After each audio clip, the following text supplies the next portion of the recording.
That Y'all would, remember that movie? my darling, that would, my baby, that would be $9.99. Hello. All right, you guys. Hello. Live. Turn down for what? I'm sorry. We broke a record today. Meeting is now streaming live. Live.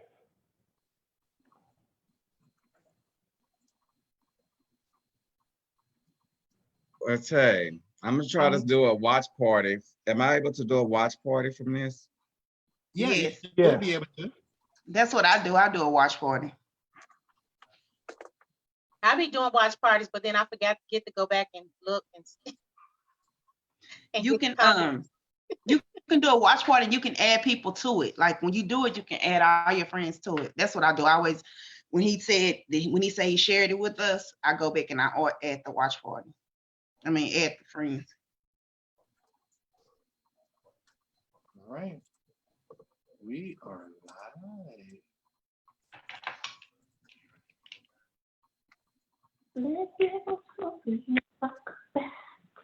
Talk about love.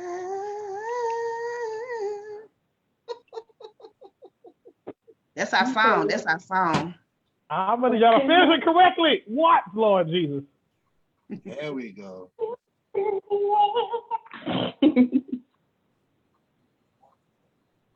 Damn, we are in this thing.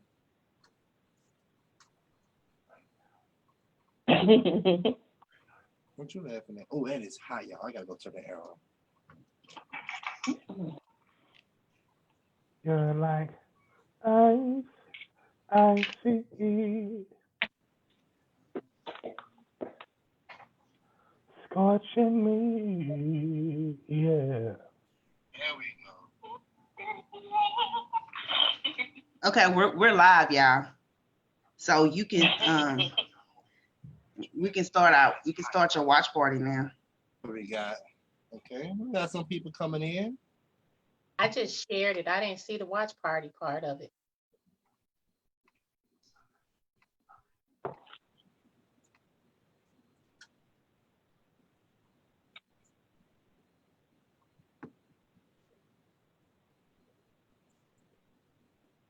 There we go.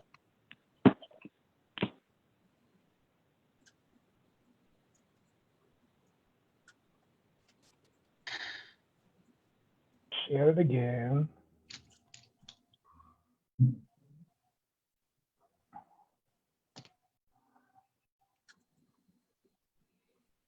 Okay. All right, people.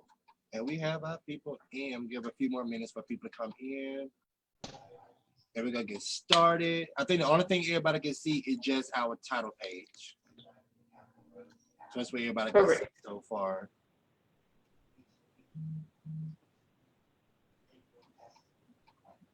Someone mention me in a comment.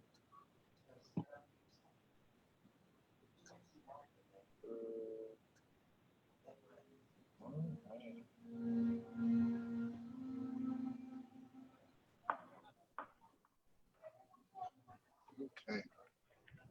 How about a day been so far today? Good. Okay. It was a day. Yeah. It was something. I got t-shirt orders. Okay. Well, that's good. It's good, but I wasn't trying to drive to Dallas to get vinyl, but I have a t-shirt person. I have a t-shirt person too. She is awesome. Yeah, I just didn't want to be driving far to get no vinyl, but hey, it happened. They paying, I go. It happened. All right. So it is now 8:07.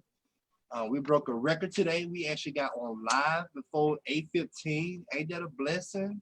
Yes. Won't he do it? All right. Did he do it? Willie won't?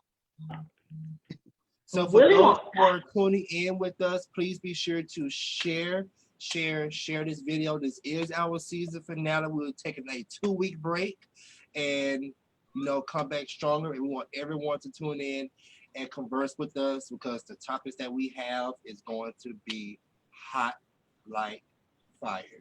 So share this video, share this video, share this video, and yeah, share this video.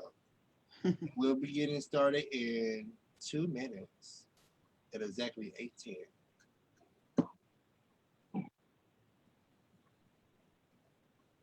See here. And let y'all know this is an interactive show. So the more you converse with us, the more you feel welcome. All right. I'm inviting. Got it. And if y'all doing watch parties, make sure y'all read me the comments from y'all watch party because I'm not able to see those. Yeah, that's what I normally do. Gotcha.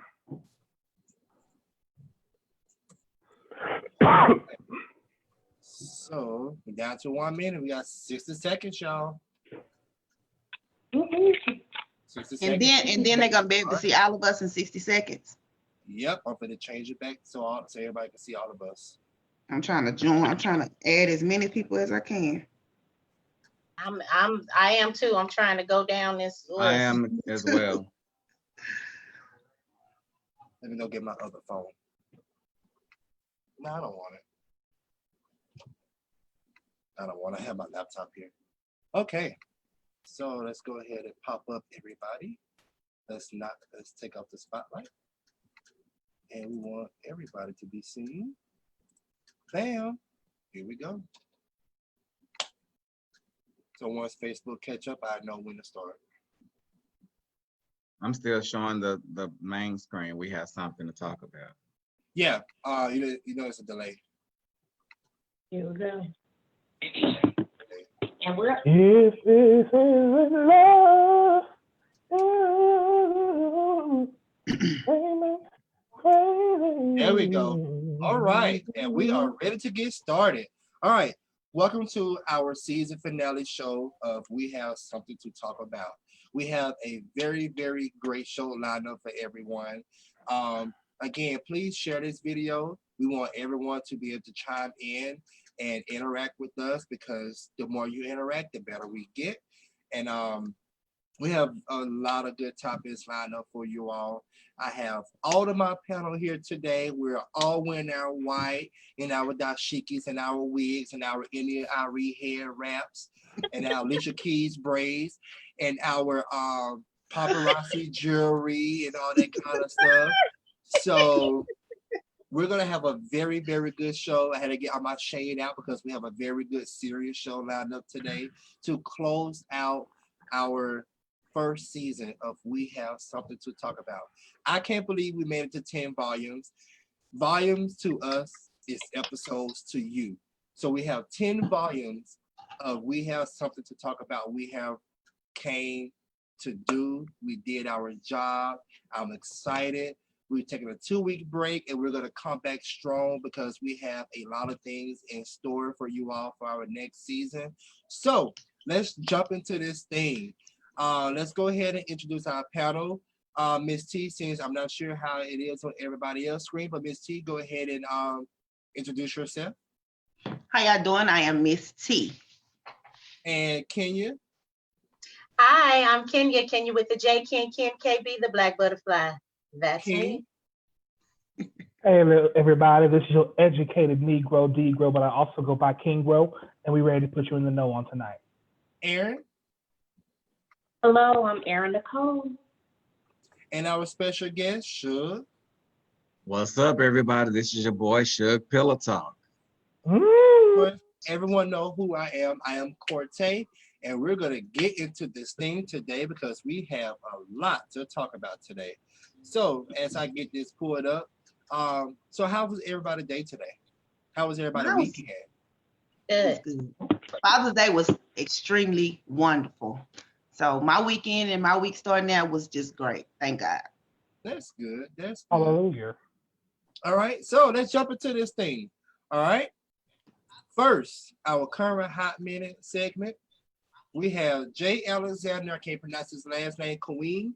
he gets confronted by a shopper.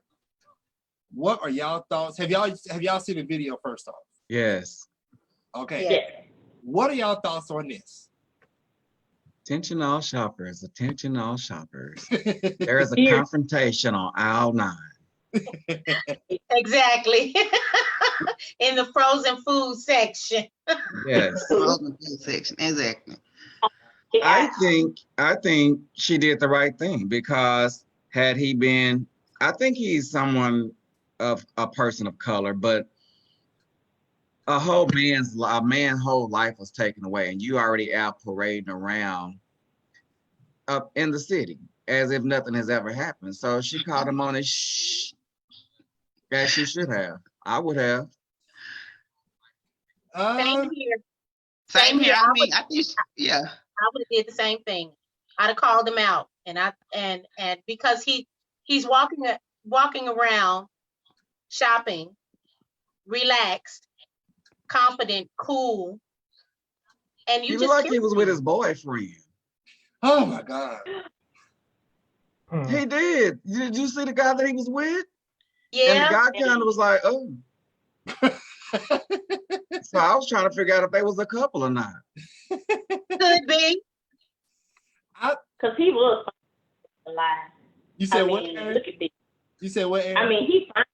Have to be fine. Because he's cute.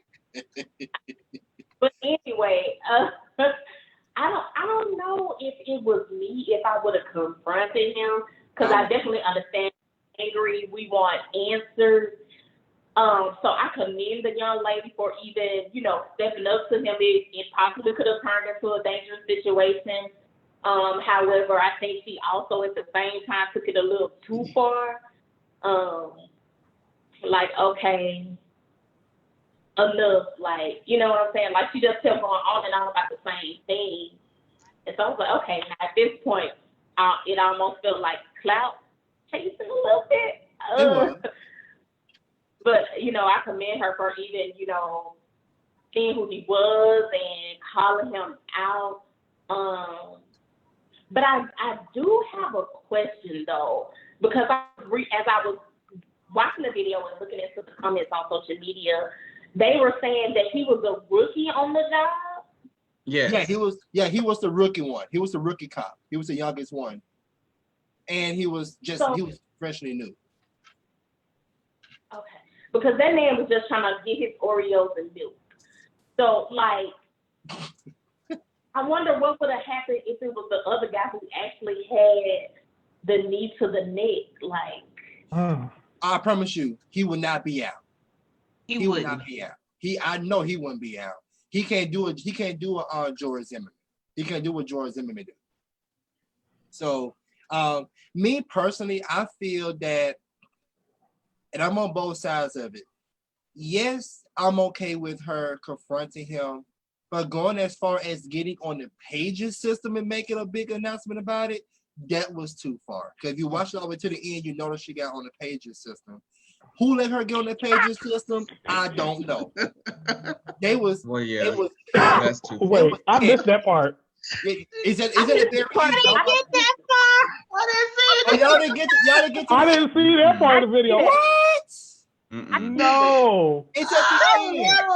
It was at the end. I'm like, oh my God, she really went as far as getting on the intercom about it. She was upset. She was stand up. She said everybody needs to see him. Exactly. Now, and I understand, like we all said, we upset about the situation. But at the same time, I mean, he tried to lay low and go out and get what he needed. And if you could tell by the way he was looking and how he was trying to hurry up, he was scared. He was scared. He didn't want to start no argument. He didn't want to back talk. He didn't want to get smart because he knew the moment he said so smart to that woman, the whole entire story was going to wham, not fight him or whatever, but they're going to try to attack him in some kind of way. So, I mean, I'm on both sides of it. Yes, I applaud her for stepping up to him and letting him know, look, this is how we feel out here. But on the same token, he's still a human being. So wait a minute. So let me ask this question. Is this him that's on the right side of the picture that's with the bald head? Yeah, That's him with the bald head in the cop So suit. he showed on grew it. He done got a man weave on his face because that hair sure grew in thick and fast. I You know, when mean, you were in jail, you can't shave too much. All you got is like, yeah, a kind of little ratchet razor. He could Wow. have been kept his beard, but he looking Yeah. daddy. He You looks know, So- much better with the beard. Keep the beard. Keep He it. He does. is handsome. He is handsome, and I So yeah, and somebody he I is. know. so do you think, and I'm just gonna be a devil's advocate right now. okay. So he wasn't one, he was a rookie on the force. He wasn't one that put his knee on to the neck, but he kind of just stood off to the side. Do you think that he deserves all of that he got? Yes. He No, wasn't on the because- side. Wasn't because- he? Was he on the side or was he in the middle? he was there. I think he was one of the one that stood back. I can look it up real quick, see how. I think he stood back.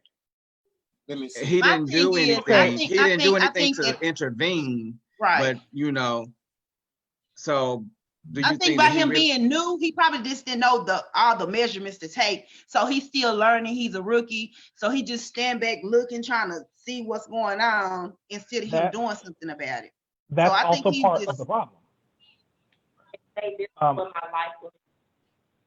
If You know. you are in that position as a police officer, you have at least supposed to have had the same training about how to handle things. If something was not seeming correct or out of protocol, the policemen all wearing the same badge are supposed to be held accountable to one another as well, which is what the real problem is outside of just racism. If everybody treated the same way and everybody had knees on their necks, the fight would be very different. But Right. the fact that these things keep happening to black and brown people, especially black people, and the cops are hiding, covering it up, or not being held accountable, or even holding each other accountable, is a big problem, which makes us believe that all cops are bad. Because whether or not you're the one doing it, if you're also not speaking out against it or not stopping it as you're sitting here watching it occur, you're now in the same way. If they pull you over and you're only one people in the car has an illegal substance, you're all liable to go down because you're around them and now you're part of it. You are collateral damage. Right. So he's guilty around by it. He association. didn't say nothing. Exactly. You're part of the problem. You're with them. I see no difference.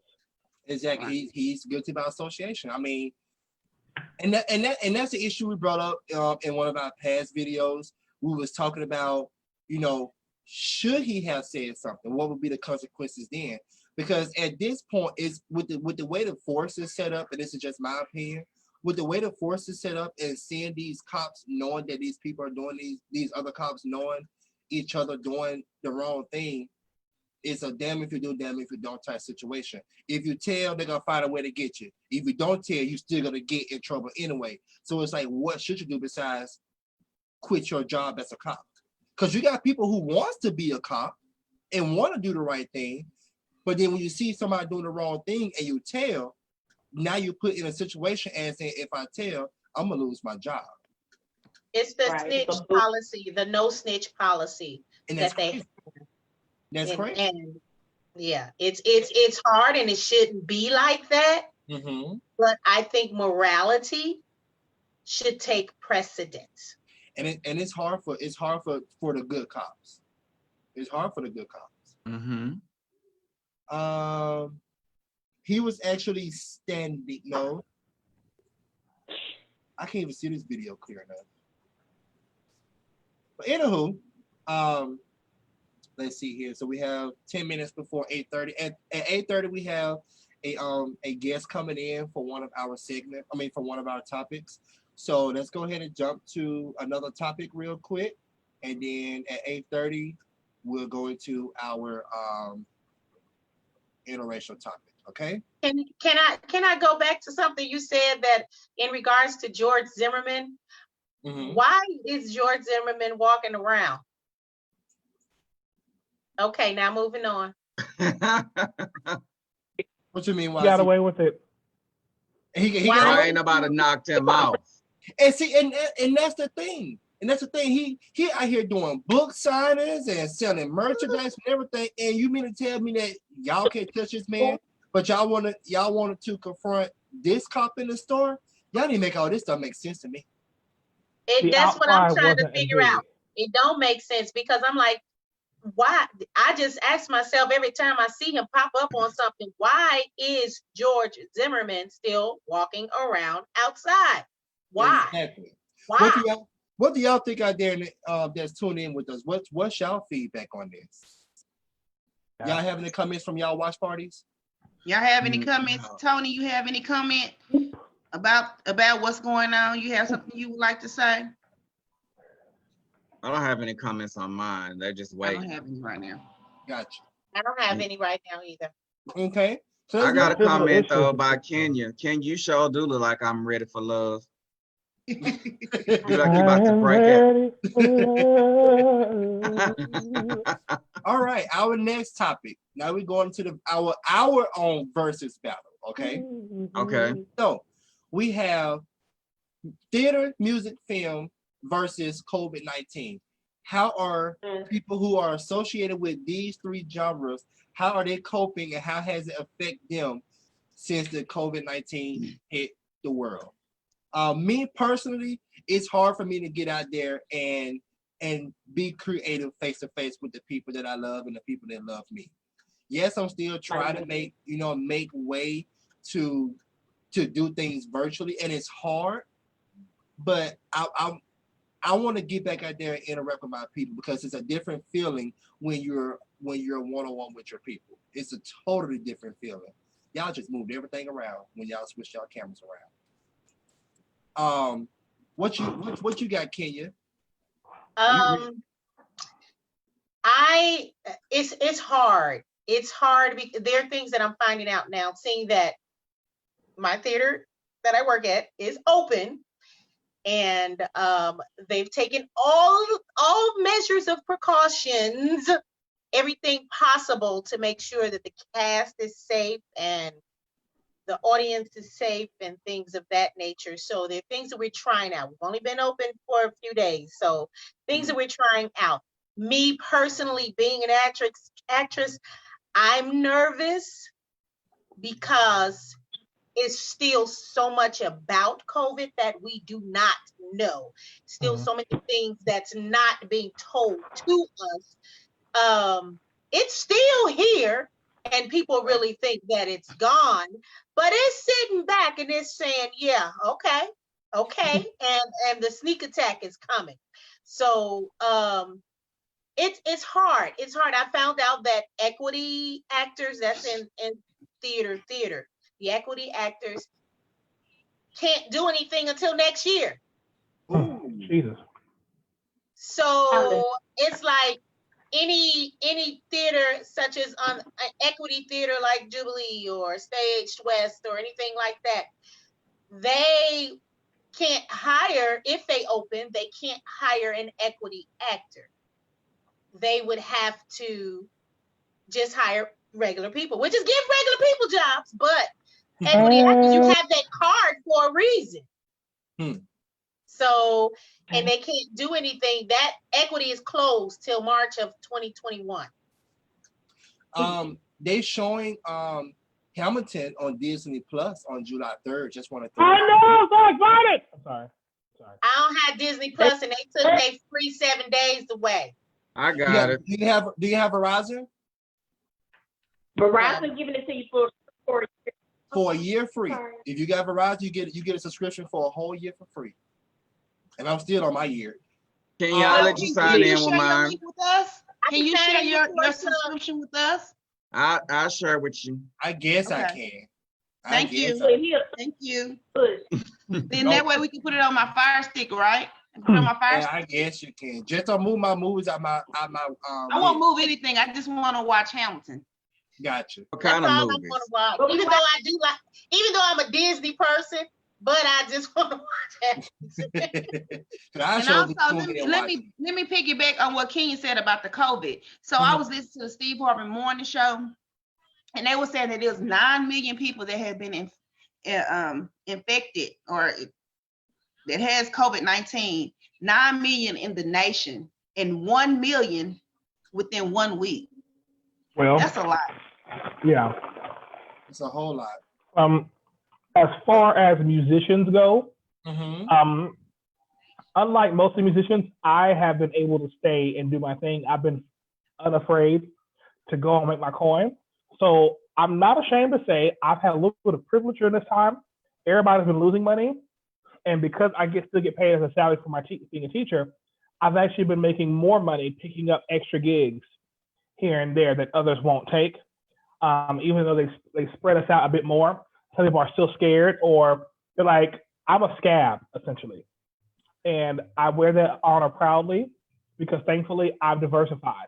And so people who hadn't prepared for something like this, or haven't gotten their social media followings, like musicians who haven't monetized their followers, this hit them really, really hard. If you don't know, for a musician or an artist who does singing and whatever, touring is where your money is. Performing is your money. Sure. CDs and streams are not the money.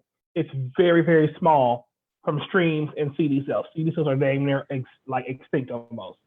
So if you didn't monetize your followers and your social media and revamped it that way and just went full force that direction, a lot of people have been in struggle. And I thank God that I have not been there, because I don't know how I would honestly react had I not been getting paid this entire time, you know? And so my heart goes out to people who like legitimately lost their jobs and had to move with family, or just, it's crazy. There are movies being released online now. Like a movie came out this week. Like you go to the website to watch it, or you pay to watch it there. Cortez and actually a summer camp that I was supposed to work with got canceled. We were going to do a virtual play. Like we had it set up and like had everything ready to go, but still not. So it's been a real wake up call for people to have multiple streams of income. So if one income drops out, can you still stay afloat or put more energy behind another to at least stay liquid? You know what I'm saying? So it's just been really, it's troublesome and tiresome. My friends who play in the orchestra for the Dallas Metropolitan Opera, their season was cut all the way. The Met is shut down. And so those professional musicians who make a good chunk of money doing that, they're SOL. So I'm curious to see how we're going to bounce back. I'm curious to see if AMC movie theaters, if they're going to be able to reopen, because they're going through bankruptcy before this happened. It's gonna be very hard to bounce back.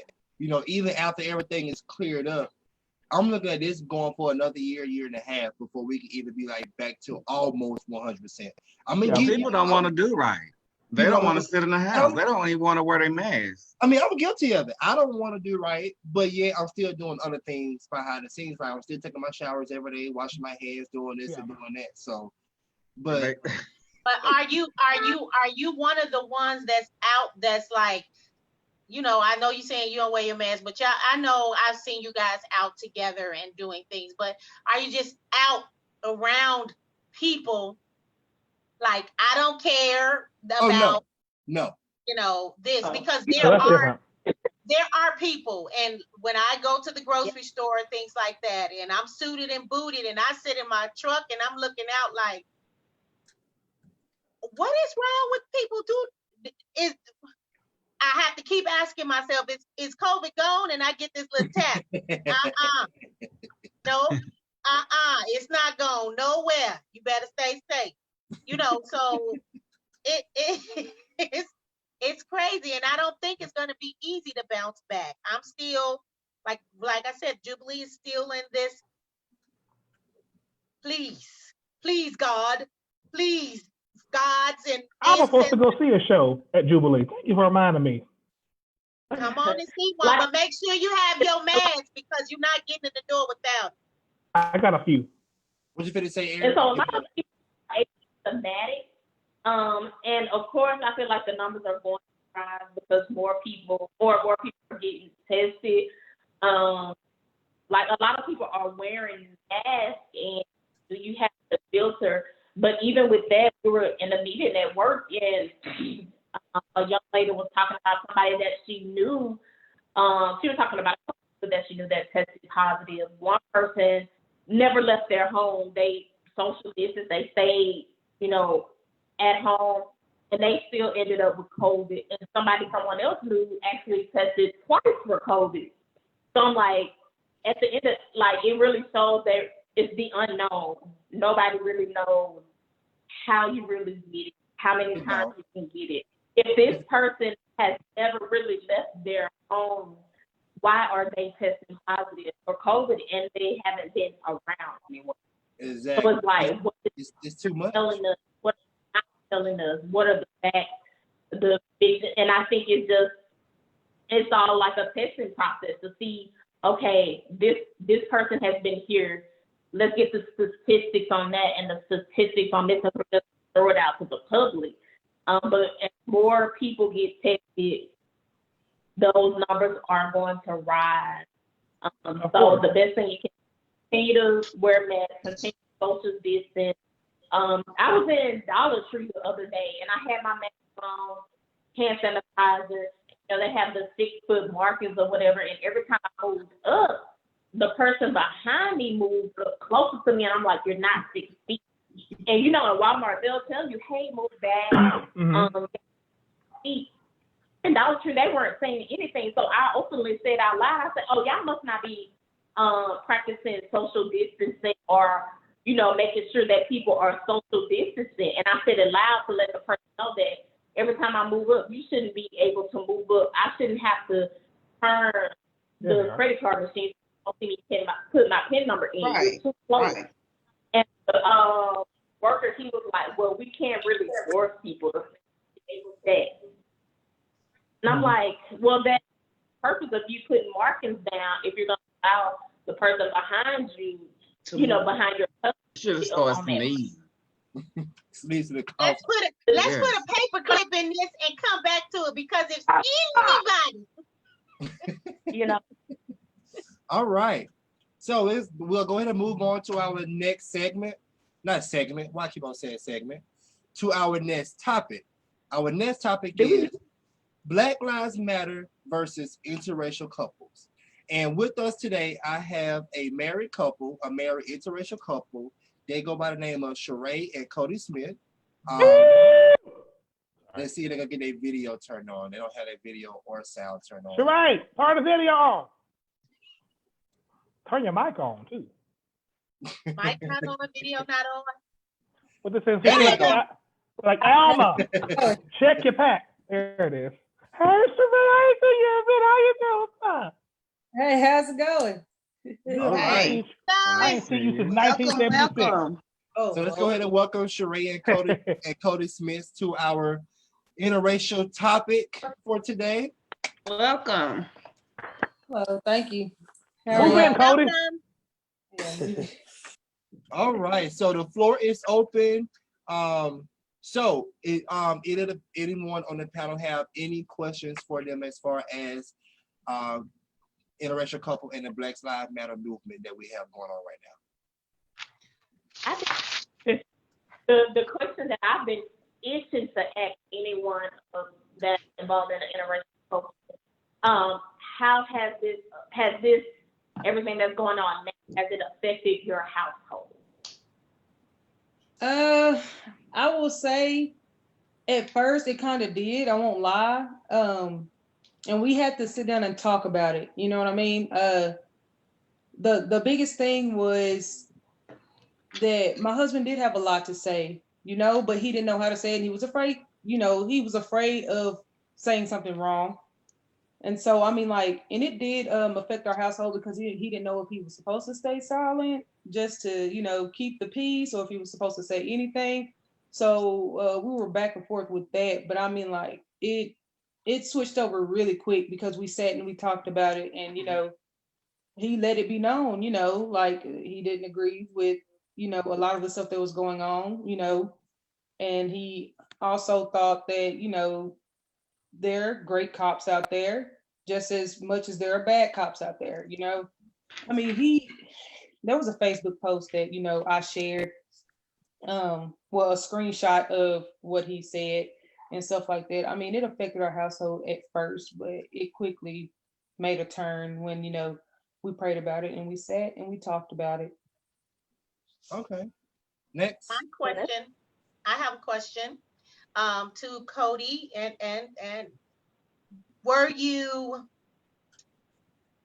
and welcome to you guys. Were you knowledgeable enough before your relationship started with, I'm trying to say it nicely, the Black plight, you know, not just with slavery, not just with that. That's in it all a picture in itself, but everything else that stemmed from being Black. Were you knowledgeable enough in that before you? I know love is love. Love is love. But were you at a point to know enough before you got into this relationship and now you guys are happily and lovingly married? Am I correct? Yes, You we better are. say yes. You better not say nothing else but yes. Oh, that's funny. Tootie? I guess. Oh yeah, yeah. Yeah, I think it's twofold. It's really yes and no. For the more detailed side of the answer, I'd say no. But I've become more knowledgeable. You know, I guess we're going on 6 years now. So just from the past 6 years, obviously, that's helped me grow in that area.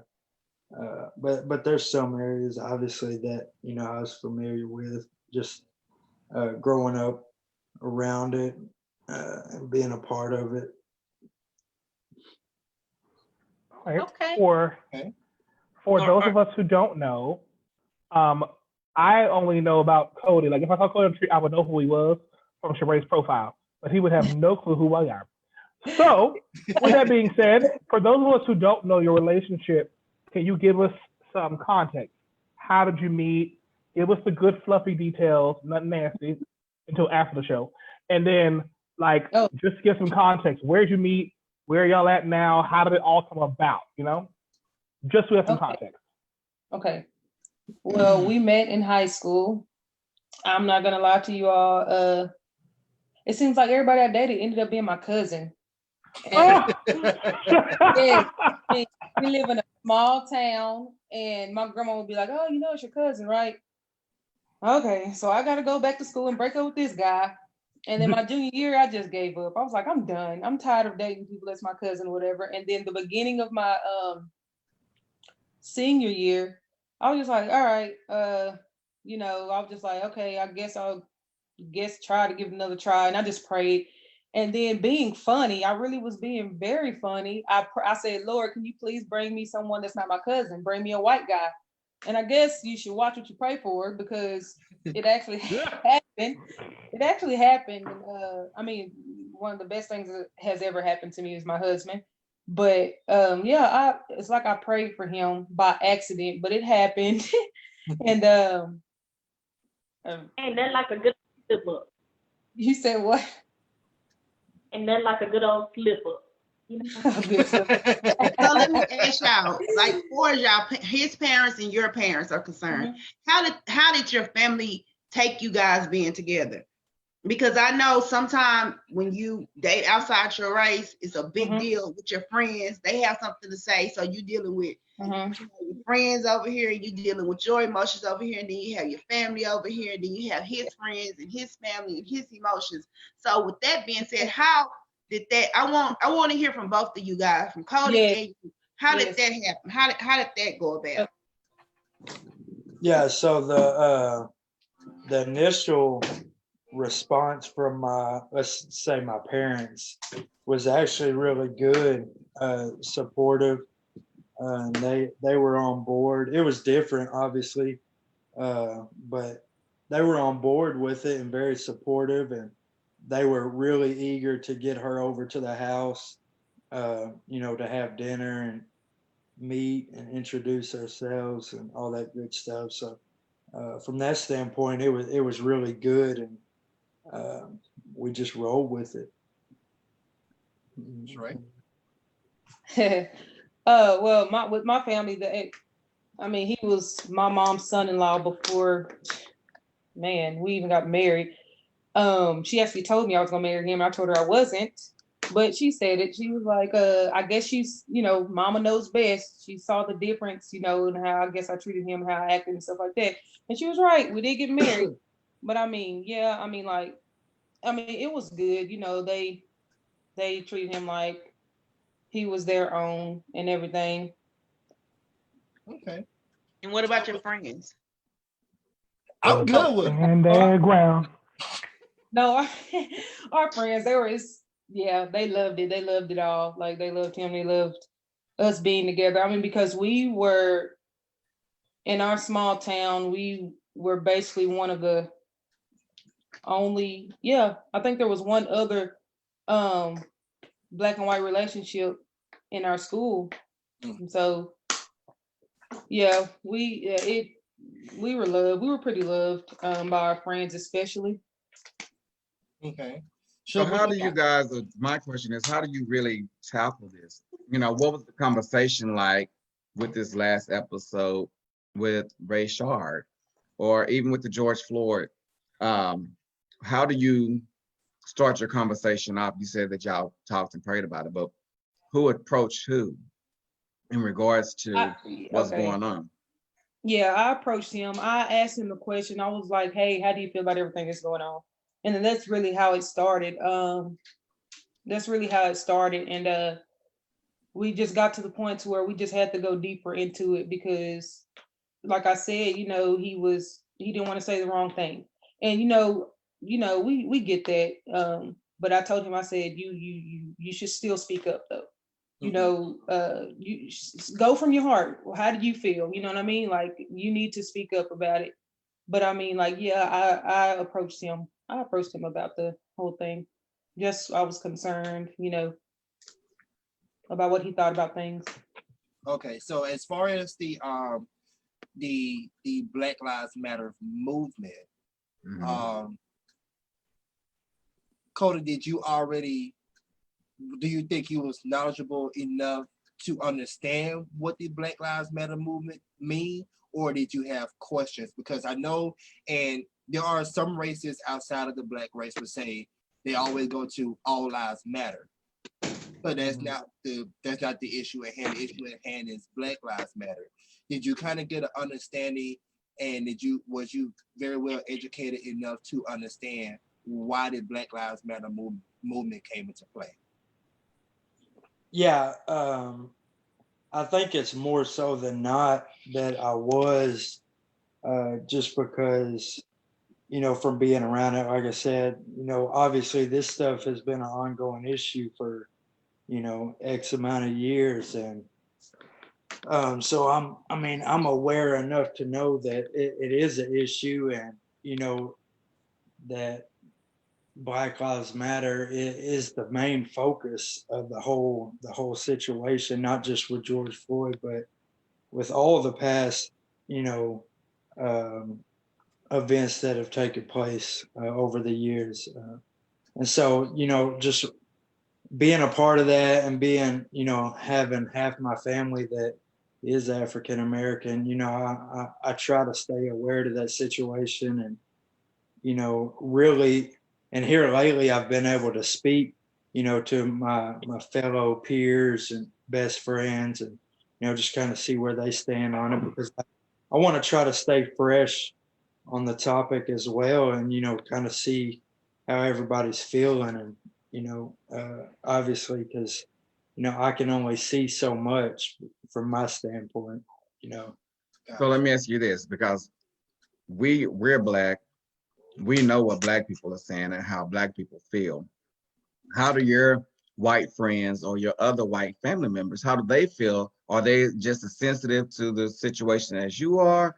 Or is it, because we hear it all the time. Well, I have that one Black friend or white person. I got one Black friend or da.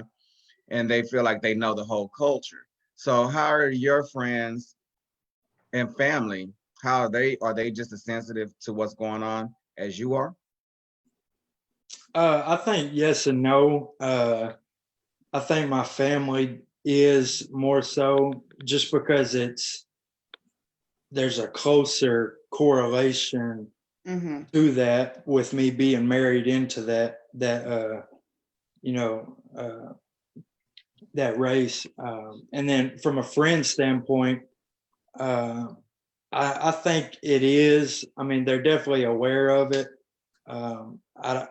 It's funny because I haven't really spoken to many of my white friends about that topic. It's been more so my African American friends. Yeah, he would not say black. He would not say black. Why? Exactly. He just I'm a black American. look. Yes, that's how I feel, and that's just like with my when I coached middle school. Boy, I called my cross country athletes Hispanic. They said, we Mexican. Our parents from Mexico. I said, is that what you want me to say? And they were like, yes, ma'am. And from then on, but then when I put it on Facebook, you know, a picture of them, and I said my Mexican, people were messaging me saying, oh, you shouldn't have said Mexican. And I was like, wait a minute. That's because they're uneducated. Exactly. So Right. I mean, and I think that's what it is. You know, he thinks saying black is like saying Mexican, but saying Hispanic hurts them worse than saying Mexican if they're not. Latinx is the But current that's something term. I had to learn. I had to learn that. So, Yeah, that's part of the game, though. Well, So, I wish you guys success. I wish y'all happiness in your marriage. And even though, you know, the things that are going on today in this society have us looking at a different race in a certain type of way, I try to be open because I have Caucasian and Hispanic in my blood. And it's like you have, when I have Caucasian aunties, you know what I'm saying? And I have a Hispanic uncle. And it's just that, you know, so much going on all around us, you know what I'm saying? Right. So with that being said, it's really is a sensitive topic for us interracial dating. So I just had tried to stay back from it, and you know, right. I just wish y'all happiness. I wish y'all success. Maybe y'all have a family one day and just be happy. They That's got coming from 2 kids. That's Oh. that's where my question was So going. how do your kid? How are y'all gonna raise y'all kids with everything that's going on? And y'all already that's well, I tried to have a conversation with my 7-year-old, and that was one of the hardest things in my life. It's like I was just stuck. It's like I knew what to say before I got to her, but when I got to her, I couldn't say it like that because of the type of questions she was asking. But it's very important to us that we, you know, talk about this. But it's like we really have to pray about it because God's gonna have to put the words. You know, it's like I had the words, but then it's like, nope, I can't say that because the way she asked the question, it's really tough. It's tough. Like when people say it's a tough conversation to have with your kids, it's true. It's true. And so, I mean, we're definitely getting, you know, the 171 is 3. So obviously the 3-year-old has to wait a little bit. But yeah, that 7-year-old, you know, she had some questions that kind of hit me. And I was, oh, how do you answer that? But answer it the right way, you know. Mm-hmm. What's one of them? Just give us well, one. One of the questions she asked, she was like, well, is the policeman gonna kill me? Is he gonna kill daddy or something like that? And I'm like, no, not all policemen are bad. And I'm trying to explain all that to her. It's like, I'm here, but she's taking me here. And I'm like, oh Lord Jesus, help me. So I mean, it's So let me ask this question then. Yeah. With the way everything is going now, Cody, do you feel afraid for Sheree if she go out on her own and she get pulled over? Wow. I want to say, I guess, yeah. I mean, I guess you could say afraid. I don't know if it's like scared, but it's like you have that thought in your mind, you know, on the back burner to where, you know, you just never know. And, you know, it's the world we live in, unfortunately. But, and it's the same situation with the kids now. You know, obviously they're mixed, but, you know, it's still, you worry every day. And then, you know, we're teachers and coaches. So, you know, we have all of our athletes and students, and then, you know, that just opens up a whole nother deal. Right. Okay. Hey, I So have. do y'all have like set up a forum where y'all have friends and sit them down and just have open conversations about what's going on in today's world and how like you can educate them or get involved in like any peaceful protest or anything positive that can influence and bring awareness on what is going on? Well, yes, lately we haven't because, you know, people have been staying away from each other because of this COVID stuff. But yes, we have conversations with our friends all the time. We are always hanging out with other married couples that are our age, that we grew up with, and it's like Hispanic, white. I mean, you know what I mean, black. So just different. We're all just different, and we always have conversations and stuff, and they get really deep. They do, and we do miss that. By the way, since you mentioned that, we do miss it. You know, haven't been able to do it since all this pandemic stuff, but yeah, we do. We have open conversations about a lot, about what's going on in the world and everything. Okay. But I wanted to say I have what my husband what I posted that he said on Facebook. If y'all wanted me to read it. Yes. Go ahead. Okay, I've been trying to find the words to say. I do not understand why the world can be cruel. I firmly believe we have a lot of great people protecting our country. However, I do see some wrongdoing. I won't sit here and tell you I understand or I can relate, but I can say that I will stand against any senseless violence. My wife is African American and my kids are mixed with African American, and I must stand with them now and forever. One of the things that scares me is losing one of my own. I want them to have the same opportunities I have. Everyone on this planet should receive the same opportunities regardless. As a nation, we must be better. I pray that everyone can grow up in a world that is safe and that offers them equal opportunity. I pray that my African American friends and family are treated fair. I pray that the people with power continue to use it as a platform to make change. We must learn to love each other and do this together to make this world a great place for everyone. I know my words don't carry a lot of weight, but I wanted to say something. I will continue to be part of a positive change and work to make this world a better place. Wow. That was powerful. That almost brought tears to my eyes. I'm good. I'm a little dusty in here. And that's the issue that we have today. We need more people like Cody to come and speak up because we we had the white people who was out there protesting. We had that, but we need it from every corner. For those who scared to go out and protest, still say something. You have social media. You can say something on social media if you don't want to get out there and protest. Start the conversation in your family, in the Caucasian family, you know, and it will help steer the conversation where we as the Black community trying to get to. So yes, go ahead. On this post, what was the feedback? Did he have, you know, because a lot of people during this have found out who their true friends were, who was supportive of this, that, and the other. Did you find or discover that some of your friends that you thought were friends were kind of different, you know, or indifferent to what you had posted? Well, we did not. No. I didn't lose any Twitter followers after it, so. Only fans. Shut up, Shug. Oh, that hurt my side. Oh, that was funny. But from what, and I'm not really on too much social media, but from what I've seen is, you know, it's been positive for the most part. Yeah, it was a lot of well said, you know, very well said. I agree with you 100%. Corte, your mama said I agree with you 100%. Absolutely, amen. Well said, love this, amen, love you, different stuff like that. I mean, I don't see anything negative, at least on this post. Well, that's good. I mean, you know, the post itself was so sincere in how he said it. So it would behoove me if someone did say something negative against it, but we know that people can be ignorant. Yeah.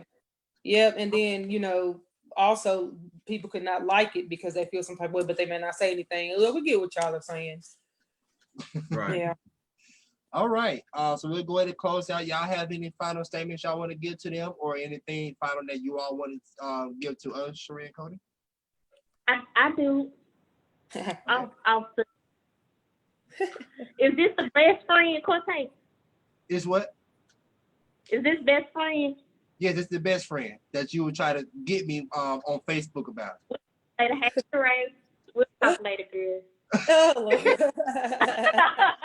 And for those who don't know, Sheree is also one of the writers with me as far as writing, and this is my story. Hey. Right, and that's Yeah. the second thing that I was going to get to. So this Why you is let the them Sheree. them episodes off like that? Oh man, he set him off, didn't he? Really fast. Listen, I was not happy.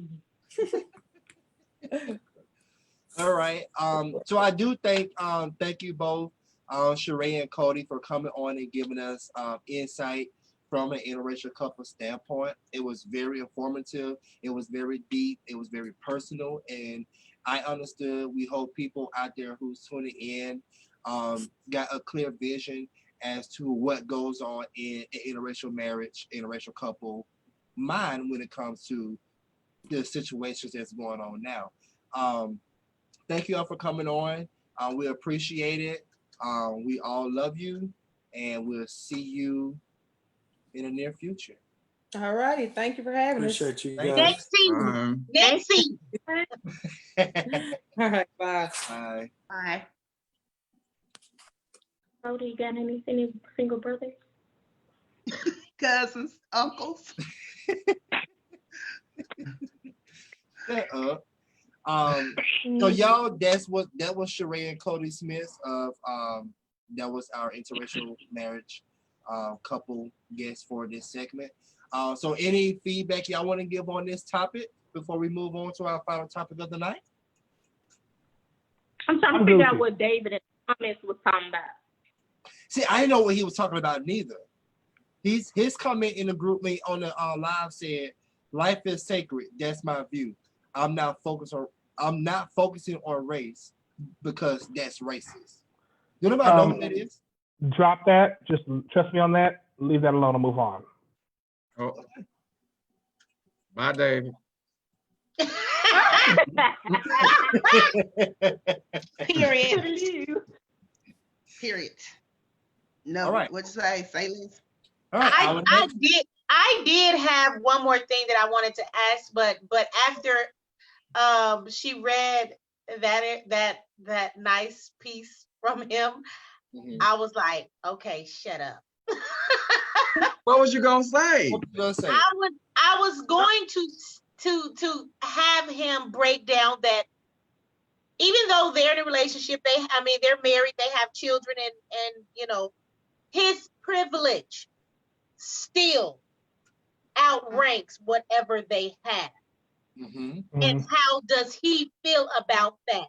His privilege still out, no matter how much he loves her and their children and what they have together.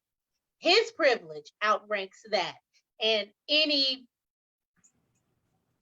body that's extremely over the top, beyond racist, if they were to pull them over, his privilege outranks the fact that she is Black and is his wife. So they might take him to jail because he married to a Black woman. Boom. Boom. Well, this man on my live said, "I love my own Black women, nothing else." That's his choice. That's his man. Okay. But I mean, just because you love who you love, don't mean that you racist.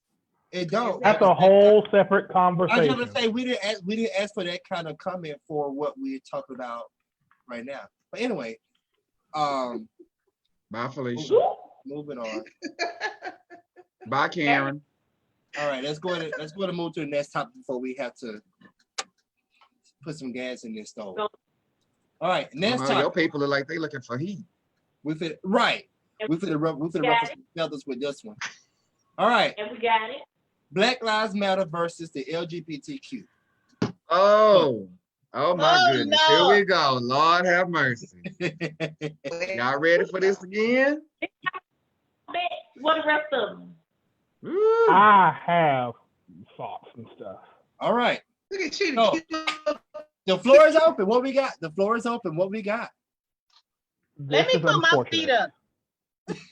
This is deeply unfortunate that this is like happening, because we have already been so divided just in terms of history, because that's how they've conditioned us, is to divide ourselves so they can keep us conquered.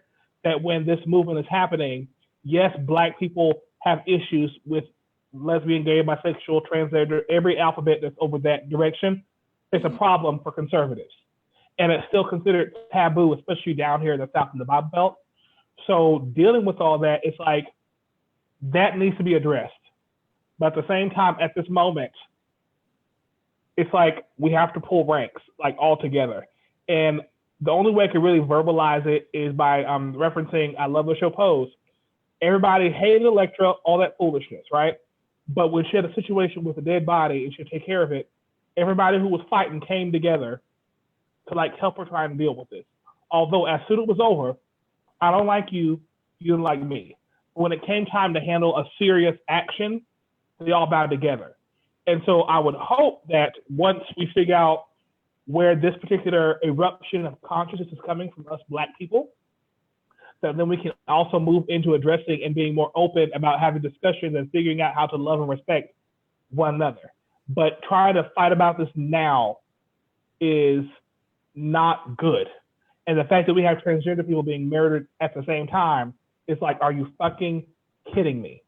And it's just, I'm flabbergasted by it, that it has to, like, we have to have this conversation about it, that it has to even be up as a topic of Black Lives Matter versus LGBTQ, when it really shouldn't have to be, because those are both marginalized groups.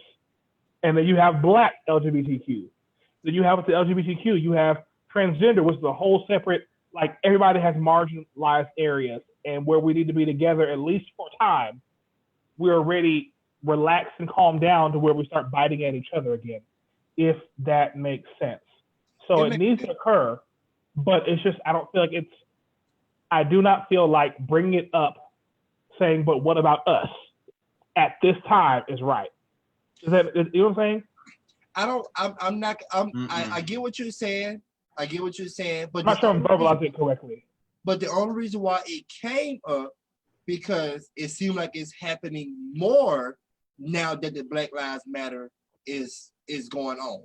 With all the protests and everything, now we have. What you mean, fill you in? There's something I must have missed then. Because you said it's something that's happening more. I'm unaware of that, which is probably why I don't understand. Yeah, the topic is coming up a lot more. Right. And during the protests, we already had to hang up the transgender woman. What was bullshit? That actually, like, that I'm jumping on her. That's just, that pissed me off. Then we had, of course, what happened at the supermarket. I mean, at the gas station with the other transgender woman. Mm-hmm. Mind our business. So it's like, that's why the topic is coming up, as in we are here trying to fight for the Black Lives Matter and the civil rights and all that kind of stuff, but yet we still take our attention off of what's the topic, what's the issue at hand, to go over here and still do harm to other people. So that's why it's coming up now. And now it's like, and if you look at it, it's like it almost is divided. So if you want to look at just a Black LGBTQ people, then yes, Black people attack the Black LGBTQ people. They think all LGBTQ people, if we're being honest, from the Bible Belt, conservatives. Up north, but during this movement, but yeah, that's fine. Yeah, that is true. But during this movement, the separation is focused on Black LGBT community, right, as opposed to. And the question is that, well, the problem is this: as a culture, we want everybody to stand together. We Black. We fighting against this race war, right? Mm-hmm. That's all fine and dandy. But at the same time, you're still bashing those Black and those men and our brothers and sisters that are part of the LGBT community during this at the same time. So you're fighting us and we're trying to support you, but you won't support us back. Right. It hurts. Like, The question is, okay, so for me, looking from a logistical and like general standpoint, not general like basic, but general like attack plan of action. Anybody who's done any type of battle, if you go out trying to attack every single thing at the same time, nothing gets done. When you have a concerted effort in one direction, something begins to move. And unfortunately, we have bullshit going on within our own ranks, which causes what's happening to move slower. And the question is how to address it when that stems from a long, long, long, long history of race, religion, government, hiding, like all that stuff. So how do we address it when it's going to take years and generations to undo? You know what I'm saying? That's true. I'm with everything that everybody is saying.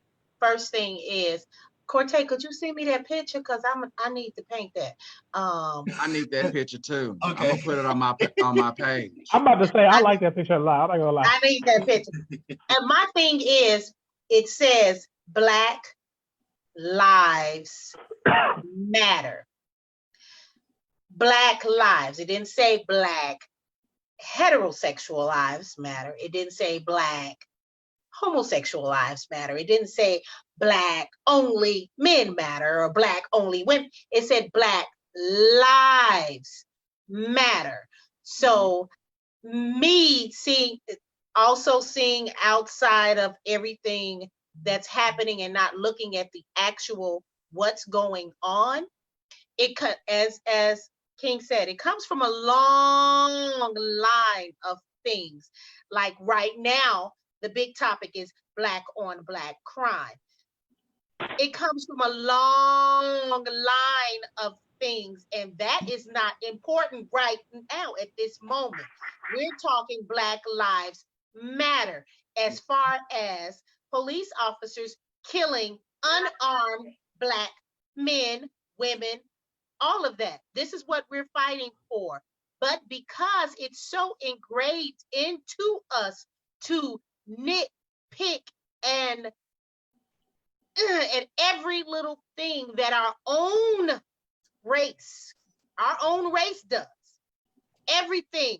So it's in us to do that. And it comes from the beginning. It comes from fresh walking in chains to the boat. That's where it comes from, because I need the Black people to constantly be against each other no matter what, because that will decrease their race. So that is what that is. And I wish I had a solution for it, because all the lives that are Black matter.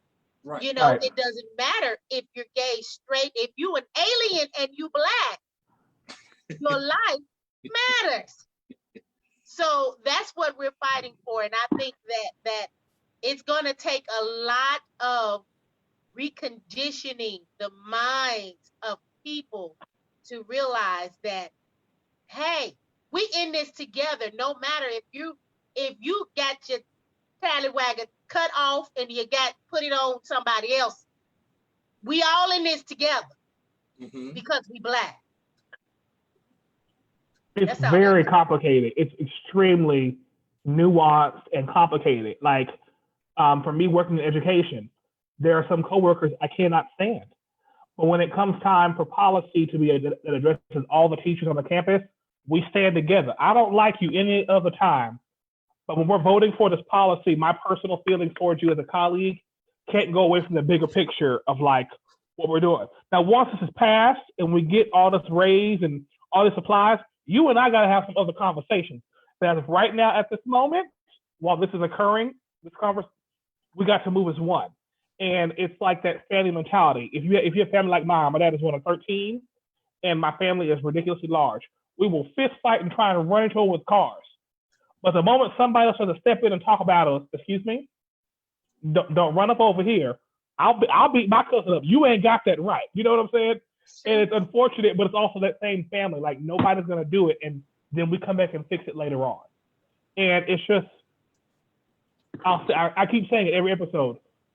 Because of what we've had to deal with, we've had to learn how to survive and not how to live. Learning how to live lets us know at a common goal through our synergy will create more progress. And we can adjust and address more things on the way there. How to survive will have us looking at, oh, we're on this one task, but what about me? But what about this? And yes, every single one of those people, those topics, those marginalized groups are extremely important. But when we bring it up in spite of the movement that's happening, it takes that strong fist that everybody sees, and that is a crack. And that one crack that everybody sees, they pounce on, and then they infiltrate, and it affects it. It makes it go even further and further, which is systemically the problem. And I had to change my own views about how I saw rights for gay people, honestly, because I was raised Southern Baptist. And I was taught no. And I had to come to a realization along my own way of loving people, loving everybody. And my best friend, my brother, he came out in college, and I'm like, yes, sir. Love who you love. Now we got to get you a good black man. So and it took me time to get to that.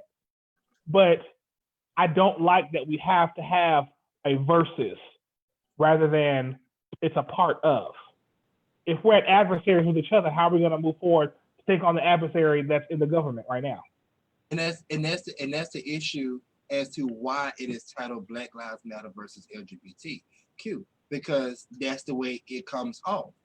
The idea of fighting, but then as soon as they notice that that gay man or that lesbian woman is right there in the mix fighting with them, they turn around and fight that man or that woman. We fighting for this except for you. That makes you me know what mad. I'm saying? So that's why it's a big issue right now. It's not saying I don't think there's a right time. I don't think there's a wrong time.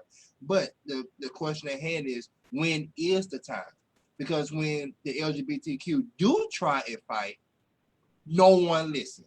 The whole entire world want to go into this uproar. Why they need rights? Basically, where was the black? I'm sorry, I don't even mean cut you off. I don't got pissed off. Where was the damn black folks when the transgender woman got killed last year? Right. What was the fuck? What was the damn Black Lives movement then? Boom. Fuck all the rest of the stuff that we breaking down this entity and that entity. No, where were y'all asses at then? Exactly. That's the point. That's where the BLM versus the LGBTQ comes in. Right. When somebody that's of color, black, and gay is out here getting killed, where's the black people? Where's the riots and where are the protests then? During this George Floyd, it was 2 transgender people that got killed. No one ever heard about it. Where was the black people then? Nope. So no, screw that. It's the little back and it's going 400 years and long. The time is now. And people are starting to speak up for themselves. So let them speak up for themselves. Don't take their voice away from them. That's just like the white people taking your voice away from you. Exactly. Period. No. Say that. What you got, T? Because you came off mute. She off mute. Come on, T. Oh, Lord, she was zoned out. Something happened to her phone. I couldn't hear. Oh. Yeah, I'm not taking anything away from nobody speaking out. It's how. Because people don't realize Stonewall, like, it was a transgender people, like, who started that. Like, there you go. We hear you, though. I can't hear you. I can't hear you. Oh. I can hear you. Our transgender brothers and sisters are the ones who opened up that and started that, which enabled change. So the fact that they're pushed to the side is like not okay. Go out and come back in. Yeah. Who's echoing? That's Miss T phone.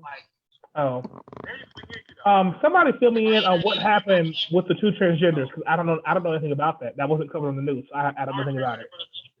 It wasn't covered on the news, but it was covered all over Facebook. Because remember, we covered one of them on the show when we had showed the people, the black people who was hung. One of them was a transgender woman. Okay, her. Okay, I got you. Okay. And then the other Thank one, you. the other one is the woman that got jumped at the gas station. I saw that was ooh. So if you notice, it looked like about 20 people was jumping her. But for what though? A fender bender. When you have an accident, call the police, change information, go on by your business. Why a fight, a big brawl had to come out of it? I don't understand. Malaysia Booker is her name. And then Malaysia Booker thank is you. another. Yeah, So that one I knew about. It's a lot. It's a lot. It's hurtful. It's very hurtful. Miss T, Aaron, y'all have anything y'all want to add to this? Well, Miss T, not Miss T. Yeah, Aaron, you have something you want to say?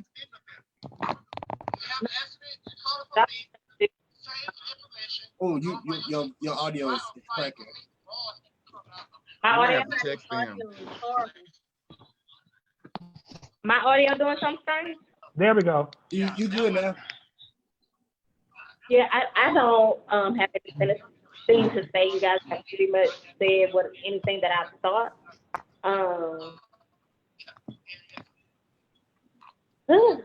It's just crazy. It's a hard topic. It really is. It It's is. so much. Why is it hard? It's a hard for most people who's not very, and I'm not saying Aaron, you're not educated in the topic, but with a lot of people who's not fully educated on the LGBTQ struggles and everything around it, Who fought that? it's That's hard just for like those. It is hard. It is hard, but it's just like the white people try to tell the black people that we should protest. It's just like the straight people try to tell the gay people how to protest. I mean, how to speak and how to act. So when you're not educated on something, then you don't know how to respond. You just be talking, Mm-hmm. and then Right, because it's a fight every day. Because when you think about it, one, you're already up against yourself, one, because you're Black, African American, whatever, and then you love who you love, and then that's another thing too. And the problem is, and I say this not only with the LGBTQ community, but in the Black community, we really don't support our own. right. And even when we are fighting against something, we find something that we can bring out a negative. Well, like even the conversations, like we were saying, Black trans lives matter and all of this, but now it's Black lives matter versus that.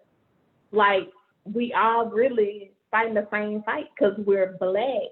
But how can I support you and your movement? And how can I support you and your movement where we can all come together for the greater good? And a lot of people, it's all about education. And because a lot of people, they don't understand. So how can we educate the masses? But it only takes a little bit of common sense. And it's like, it's just like, say that again, brother. A little bit, yeah. It's like what Suge was saying. I think it was Suge and Keith who said it. We all need to come together and fight this battle together. And that's all they need. But until that can happen, somebody got to have common sense. Somebody. Common sense ain't common these days. It's Right. not. It's not. And that's why we're gonna steady be in the same boat. Even after, because there's gonna be an end to the Black Lives Matter. I'm saying that because of the way Black people do, not all, but some do. They'll fight, and then they'll stop. And then as soon as something else happens, they want to fight, and then stop. No, stay on these people's ass. Stay on it. I'm glad they still on it. Yeah, the protesting has stopped, but they're still out here fighting other ways. It's hot outside. Some people tired of walking. Right. So they finding other ways to still fight to get what we deserve. Suge, Mm-hmm. Dress, you said, why is it hard? When we're talking about having a conversation or trying to gain or talk about these things. Mm-hmm. Because depending on where you are, the culture you're brought up in, and what's raised, you've been ingrained and indoctrinated to a certain way of thinking. And so when you begin to peel those layers back and begin to think differently, now you're going against the grain of what's around you, And now you don't even have a frame of reference. So now everything you thought of is now being challenged, and not by anybody else, but in your own mind. And so you having to go out, you're like, do I want to offend somebody when I honestly don't know? And I'm asking, thank God, I met 2 transgender people over the past 4 years. And I sat down with, I'm like, I'm going to ask you some questions. And for the love of God, I'm not trying to be rude. I genuinely don't know. I'm like, what is the correct term? Because I've heard back in the day was tranny versus transvestite versus transsexual versus trans. What is the correct term? It's post-op, pre-op. This, are you a female? Do you, like, all these questions that I had to ask? And thankfully they knew that I was not trying to be rude, but I genuinely had no idea. And the thoughts of what I believed about transgender people, I had to ask. And thank God I'm not afraid of it, but it was uncomfortable because I didn't know if what I was going to ask was considered taboo. And thankfully they saw my heart in that. But it's not easy to have those conversations, especially when you're poking at a hole at somebody and you're asking that question that hurts for somebody to ask you. Do you identify as male or female, or are you just a man who dresses, who prefers feminine ways, or a female who dresses genuinely? Like, it's a lot. It is. Then the sexual side of it, the attraction side. I still have male genitalia, but I am a woman. So somebody who considers themselves trans attracted, it's a lot. And so all of these nuanced conversations to have is not easy, especially when you've been taught one way. And when somebody's giving you a different perspective, if you're not even willing to open it or be realizing that I don't understand it, I don't get it, but I'm listening. And sometimes that's all you can get towards, which is why it is hard. It genuinely is hard to have these conversations when you don't know and what you're raised around, you know? It's good to have them. Yeah, it is. And I get what you're saying, but what does that have to do with you supporting me? If I'm getting my ass kicked over here, I'm still black. Oh, whether I'm people gay told you, or whether I'm a transgender, it's black lives. It's a black life. Like, I will tell you exactly why. Because they've taught people, and old church people have taught you, oh, if you're hanging around them, if you're seen supporting them, if you're seen protecting them, then you're one of them.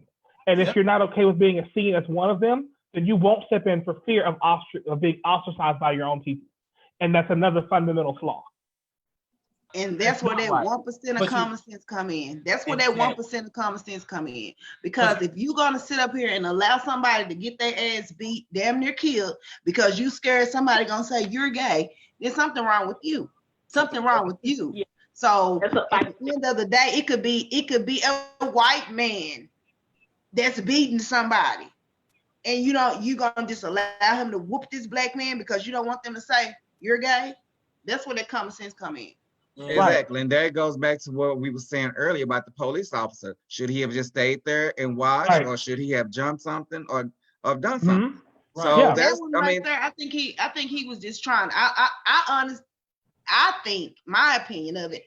I think he was a rookie. He didn't know what to do. That was his first time out trying. He didn't know what to do. Yeah, but he could have said something, but he didn't, because he didn't know. Later on, like you said, they're gonna get on him about you shouldn't have did this and you shouldn't have did that. So he just trying to. He probably was in a state of shock because he was like, "Oh my goodness, I'm out here on my first attack like this, and what the hell is going on?" Yeah, but this lady on my live said, she was like, "God, please lay hands on all people to work together, like all people." And then this other guy was like,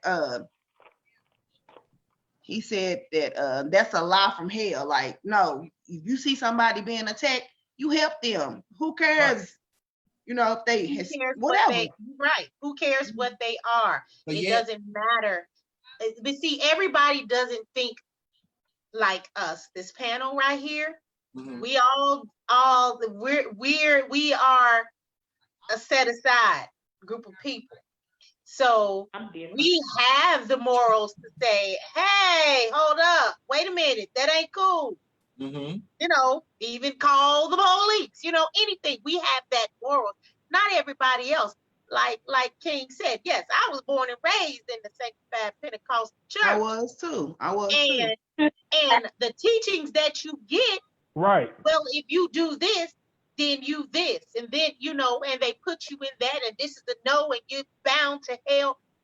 But by me being the one that was always questioning every single thing, being an adult, I was able to come away from a lot of those teachings and trainings and things. Yes, I can still quote a Bible verse and probably quote it on you under a seat. I could still probably preach somebody under a seat. But I know better. And that's what one of my aunts used to say, when you know better, you do better. Do better. And when you know better, you got to do something better. So I've come away from a lot of that. Now, Yeah. that's my background, but I have morals, and I think about other things. And the thing is, what would Jesus do?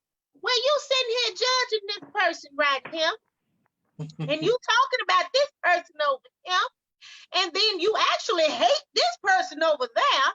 So if I'm gonna ask Jesus what he gonna do, I don't think it would be that.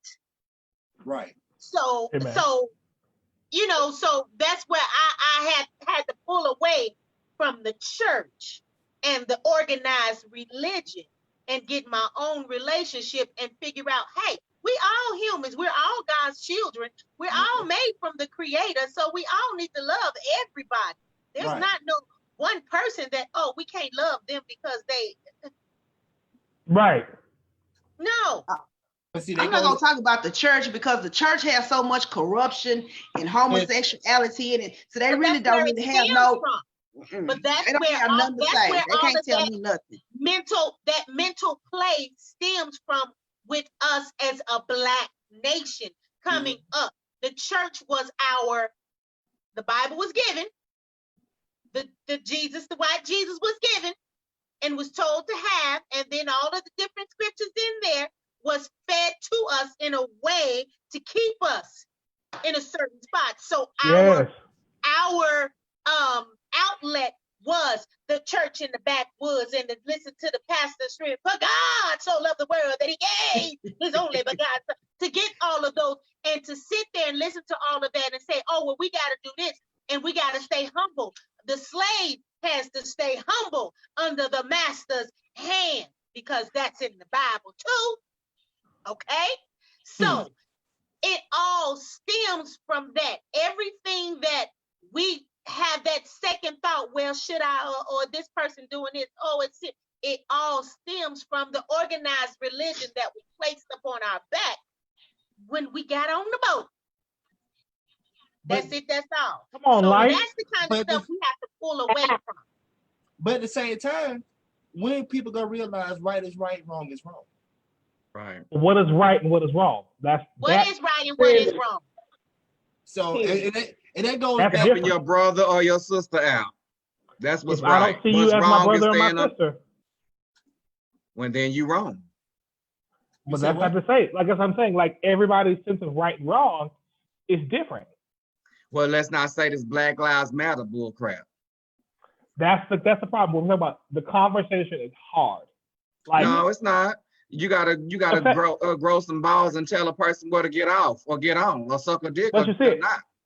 Our discussion right now, I hate y'all. Y'all are so messy. But no, our discussion right now, the fact that we have differing views on this and we're going back and forth is a conversation that's not easy to have because we're looking at two different angles. And although we want the same goal, how we see it is from two completely different perspectives. No, that's being an adult.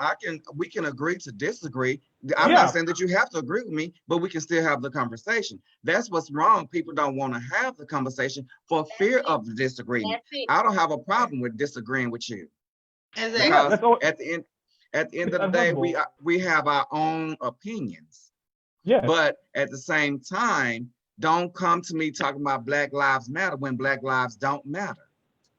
That's a contradictory within itself. Period. Exactly. Point blank. Ooh, my thing is, if you're secure within yourself, your sexuality, and this gay lady or this gay guy is over here getting their ass beat, and you help them, like I just don't get it. I'm sorry. Yeah. I just don't get it. That's why, as again, the conversation needs to be had. It needs to be a conversation. And Not that's what King nah. said. And then what Shug is saying, Black lives. Yeah, what I'm with him. I understand with him. What do we said? We But said let's have the conversation to make that point that Black lives matter. right. No matter what your See how I sexuality put both of is. them Right. together? See how Yeah. I put them together Yeah. like that? See? Exactly. Yeah, what I've learned from all of this, this is a psychology thing from having to go through this training. One of the reasons, why people won't stand up for transgender or lesbian, gay, anything in between, they've been conditioned and taught to see them as one way that's completely different. So you just existing is traumatic. Like, honestly, it's the most weird thing. For instance, my head director at my school is a white gay man working at a 90% Black school. So him walking into the classroom and greeting them as a white gay man teaching Black kids, they're already in that trauma from what they see as him, as being a white man trying to teach us as Black people, than being a white gay man trying to teach us, especially my boys' classes. Him just being there was traumatic. So him telling me, you need to get over here and do what I tell you to do, trauma. Because all they see is white gay men. You're not my master, blah, blah, blah, blah. And in actuality, he's asserting his authority as the teacher in the classroom. And that's a train that need to be had. That need to be it's trauma, and I had to learn about it because me being respectful was too traumatic for some of the students. Like me being a Black man, for some of my boys, they couldn't talk to me because their relationship with mother and father was so complicated that me just saying hello or trying to show them respect or affection was traumatic. And so when you've been ingrained and indoctrinated to think that you see these people who have different lifestyles, different skin tones, different body shapes, different sexual preferences, different everything is traumatic because you've been taught, oh, demon, hell, what the hell? So you walking in and you've done nothing to me, but you walking past, it causes immediate trauma and it has to be broken. Like, it's crazy how deep this thing goes. So just So if you our want to look next at it, season, we're going to dive into the LGBTQ. We're going to dive into it. Just go into it and have conversation. We need a whole show. okay. We'll discuss that. All right. So I want to be on that show. Right. You can talk about being gay for pay. All right. So we have come to the end of our show. that was good, y'all. That was a very good show today. We have come to the end of our show. We are excited to announce that we have came to 10 volumes of our talk show. I'm happy that we made it this far because we had dedicated people and we kept pushing and we had some very informative topics. We made sure everyone was educated and aware of the things that's going on around. We are taking a 2-week break. We'll be gone for 2 weeks after today. We'll be coming back with the second season of our show. How many volumes we're going to do, we don't know. But we're going to keep giving you more as you ask. The panel, I'm so proud of my panel. I love my panel. And we are going to continue to grow and grow and grow. Before we close out, I am going to give a couple of shout outs. Aaron, go ahead and give yours. Your picture is now up on the board. Ooh, come on. That's nice. Again, I am Erin Nicole, and I am your entertainment concierge. So if you need any assistance with your stage plays, film, location, production assistance, whatever I can do to be assistance for you, definitely reach out to me. You can find me on Facebook, Erin Nicole. I am on IG as Erin Nicole, ARYNNYKOHL. My inbox DM is always open, and I am ready to serve you. And thank you, Cortez. We can't hear you. We can't hear you. Can't hear who? Okay, I hear you now. I'm She done. said everything. You're done. Oh, I thought she said thank you, Cortez. She was still talking. No, she No. said thank No. you. Hey, we I'm gonna sitting here looking at the Facebook live, and you were still talking. My bad. Oh, that's why. The Delay delay. on Facebook. Yeah, if y'all see everything I got going on set up in front of me, y'all be like, ooh. I have a lot set up in front of me right now. All right. Let's see here. Chris D is not with us, but she will be gracing the stage on July 4th at Marianne's Place. She'll be gracing the stage alongside Jennifer Holiday.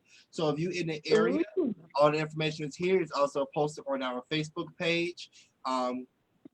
That's Chris D. Let's see. Do I have any more? Kenya, I see that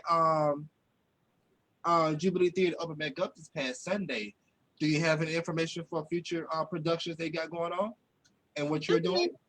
Jubilee Theater is now open, and we are in the process of showing How I Got Over. It is a musical, and it talks about, in music, talks about the things that's going on right now, but in 1968.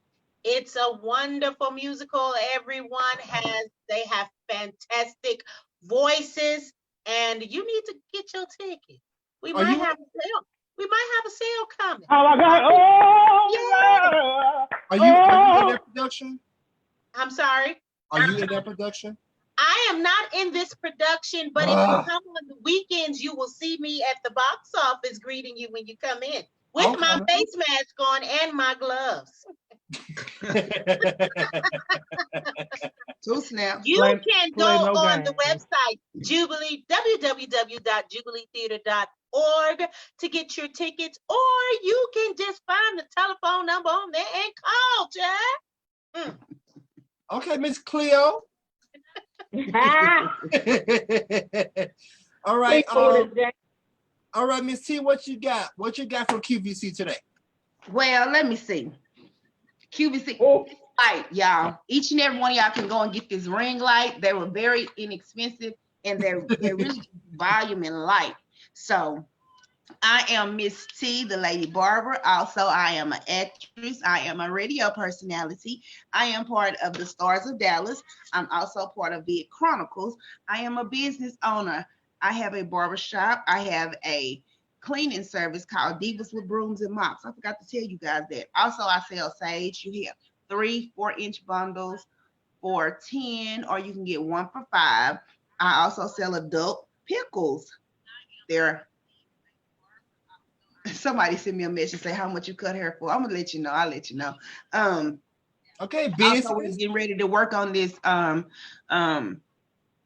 lost my train of thought. We're getting ready to work on this Married to the Hustle, Cortez and myself.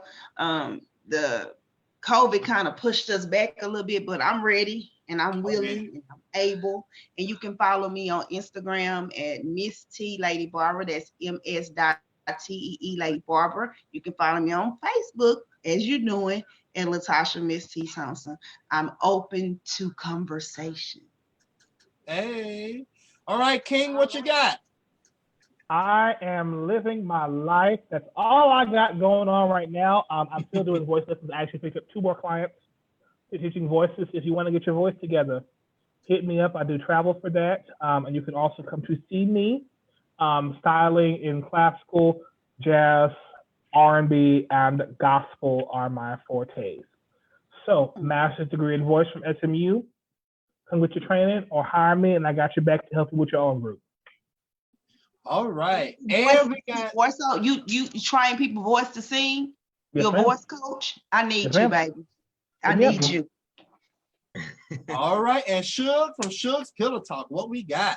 Yes, this is your boy Shug again. You can check me out every Thursday night on Shug's Pillow Talk on Fishbowl Radio Network, FBRN.US. I am part of I Am Quartet Entertainment on This Is My Life. And this is my story. This is my story. Look, it was my life that day. I'm about to say, this is my life. What? The spinoff. Right. Well, hey, there you go. Spin off. Come on, I'm in Sid. that one. Find me on Suge Spin-off. on Facebook, Suge Pillow Talk or Suge Johnson, or on Instagram, Suge_Pillow Talk. And I really have enjoyed myself. I want to kick a shout out to some people that was watching on my watch party. David, my boo James. Hey James. Everybody loved him some James. James. Eric Rutherford. He had a lot of comments on here. I didn't get a chance to read them off, but pretty much Man. pretty much what I was addressing is kind of what he was saying. He was just saying it in different ways, but fear will cause you to, not have the conversations. Right. All lives should matter. The people in the church, how they be tripping on their stuff. So I want to kick a shout out for him for tuning in. It was quite a few people on my watch list that was watching. This was a great show tonight. A lot of things that needed to be addressed was addressed. A good way to end it too. And of course, you have your boy Corte. I do a lot of things. For one, I have my paint parties. Paint party, or you can have your own paint party. We can do virtual paint parties. I can come to you. We can do it virtually. I can do any event. I can either send you your own DIY kit, something new that I'm doing, that I'm introducing to myself, to where you order a kit and you order your own to paint the picture. You have all the supplies you need. I won't conduct or instruct you how to do any of it, but you will get everything you need in a box. So those are my new DIY kits. So go ahead and visit IamCorte.com and go to the paint party link and you'll be able to see all the information there. All right, and then next up what I have is, if I can get it pulled up here. My bad. Here we go. This weekend, this Saturday, I am doing a virtual stage play. Again, a virtual stage play. I did say that's this Saturday. Time has flown. Something new we're gonna do, like I've been saying every week. If you are familiar with Good Times Live, the Jeffersons Live, All in the Family Live, we are going to do that same concept. No cuts, no pauses, no replays, no nothing. It's all live, and you can watch it from the comfort of your home. And we're going to be live. So go ahead and purchase your ticket. Tickets are only $10. Once you purchase your ticket, you will be added to our room to where the show will be played. The show will be played privately. It will not be shown all over the world because, like I said, we want people to be able to enjoy this from the comfort of their home. Instead of getting popcorn, go fix you a steak meal like Aaron did today and then invite me over. But that's a whole other conversation. Right. So, kick back. We got a very good drum. If you have never been to a Corte production, listen, you better get out there and get to one because it's one. It's very lit. And then I think that's all I have. Oh, one more thing. I cannot, for some reason, it's not showing the whole entire picture. But at this point, you're only able to watch this movie when it comes out on DVD at all your movie outlets because we are once again sold out for the screening of Love and Drugs 2. So, reason why I'm bringing this up because a good friend of mine wrote this film, go by the name of DeMarcus Bailey. This is part 2 of Love and Drugs. So, in order to watch part 2, you need to go and watch part 1 because it is a continuation and you will want to see part 1 to understand part 2. Also, I have a role in this film. Okay, I have a role. I have 2 scenes. I had to learn some lines. Did you know that? So instead of me writing a film or a stage play, I got a script and I had to learn some lines. So for those who did purchase a ticket, please come out and see this film August 8th, and it's gonna be a badass film. Erin has a cameo in it, so you'll see her do her thing. Erin also coached me on my lines as we were driving to set. So, yeah, I think that is it. Once again, we are taking a 2-week break. Oh, I have one more advertisement, and then we'll close on out. Jared Tucker, Life is Good, t-shirts, sweaters, jerseys. He has a couple of clothing merchandise. please reach out to him. I know I'm going to get my hand on a couple of items that he has because life is good. Even though we have all this stuff going on, life is good. I think this is one of his mottos right here. You set your life's energy. Either it's bad or good, make it good. And I like that. So, hold on, give me 1 second. Give me 1 second. Y'all say something real quick. Y'all say something real quick. Oh, Well, I that's have just real quick. Something real quick. Okay. What you want us to say? First of all, Cortez, again, I want to thank you for using your intellectual property to, have this forum for us to discuss everything that's going on in current day news.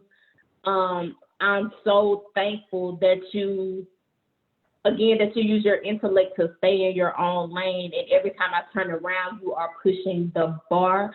You are not stepping on nobody's toes. You research to make sure that you're not stepping on anybody's toes. And as my friend, I'm always going to support you because, as I always tell you, I'm just amazed with your creative process and the way you think and how you make things happen.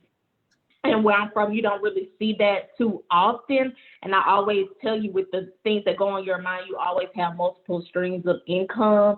And you always set the bar where people, they follow in your footsteps. So I want you to, I don't want to say stay on their neck because it's too soon, but I want you to just continue to push the bar and be Cortez and be I Am Cortez Entertainment and set the bar for those to follow. Keep high. When they go low, you stay high, however it go. Again, I'm just so proud of you, and I'm thankful to call you my friend. And that is Thank beautiful. you. Ditto. That's Beautiful, Aaron. Ditto. Thank you for even considering me. Me too. And I'm just goofy, and y'all just love me and all my goofiness. Well, I'm trying to get. And I'm just so black and proud, and you still accept me because I'm just so black and proud, and everything is black and black. And our educated Negro keep us balanced. He keeps us balanced. Listen, Yes, she do. It's a very well balanced show.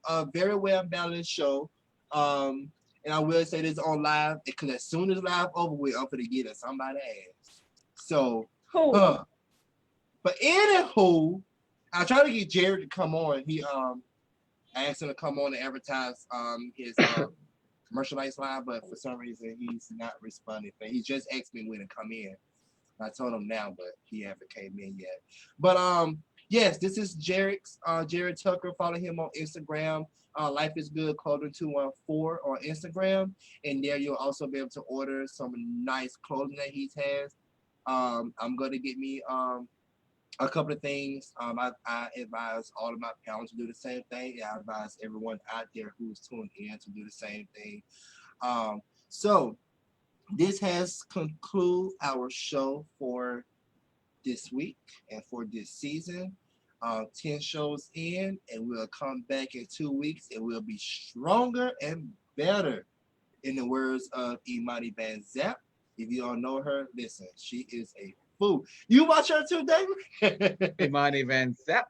How she do it? Imani Van Zap to make you stronger and better.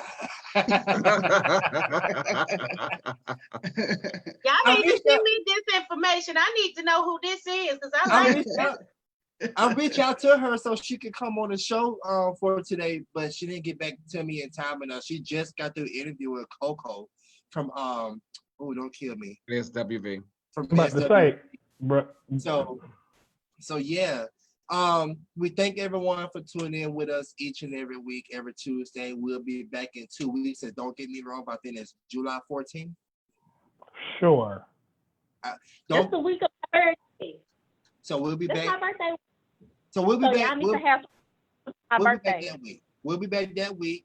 Like I said, in 2 weeks, we'll be back. We'll be ready again. We still will be active on our Facebook page. So we're not going too far, We're not going too far. And yes, it is going to be July 14th when we come back. I just looked at it. So I thank everyone for tuning in. Get your tickets to go see the screen, the virtual stage play. Watch it for the comfort of your home. Make sure you support each and every person on my panel. They're all doing great things, all positive things. We're glad we are here to encourage and motivate and educate everyone. Look, get out there and vote. Go register to vote, because when November get here, that orange man gotta get out there. He gotta go. He got to go. He gotta go. He has to Bye go. bye. Benito. We got too much going on for him to continue being up for another 4 years. If he comes for another 4 years, I'm flying and build me a home on Jupiter. So I'm going with you. I'm going the furthest planet, one of the furthest planet of the way. So Uranus. there was a joke in there somewhere, but all right, good night everyone, and we'll see y'all in 2 weeks. Thank you.